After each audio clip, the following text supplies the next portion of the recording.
నీలో విగ్రహారాధన ఉంటే, జారత్వం ఉంటే, అపవిత్రత ఉంటే, కాముతత్వం ఉంటే, చెడ్డ ఆలోచనలు ఉంటే, మత్సరం ఉంటే, తర్వాత అలరితో కూడినటువంటి ఆటపాటలు ఉన్నాయి, కక్షలు ఉన్నాయి, క్రోధాలు ఉన్నాయి, భేదములు ఉన్నాయి, విమతలు ఉన్నాయి, అసూయలు ఉన్నాయి.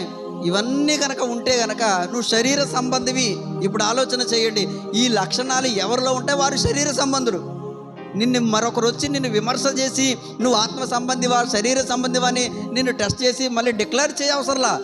నిన్ను నువ్వే విమర్శ చేసుకో. నిన్ను నీవు విమర్శ చేసుకున్నప్పుడు ఏ లక్షణాలు ఎక్కువగా నీలో కనబడ్డాయో దానిని బట్టి నీవు ఏ సంబంధివో నిన్ను నువ్వు అర్థం చేసుకోవచ్చు.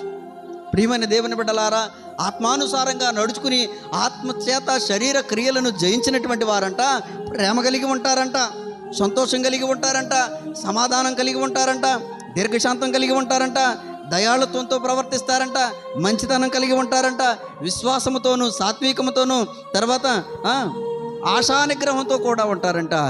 ఇవి ఎవరిలో ఎక్కువ కనబడతాయో వారు ఆత్మ సంబంధులు. ఇప్పుడు ఆలోచన చేయండి. ఎందుకంటే ప్రియమైన దేవుని బిడ్డలారా, కాని చెట్టు ఎప్పుడు మంచి ఫలాలు ఫలించదో, మంచి చెట్టు ఎప్పుడు కాని ఫలాలు ఫలించదు.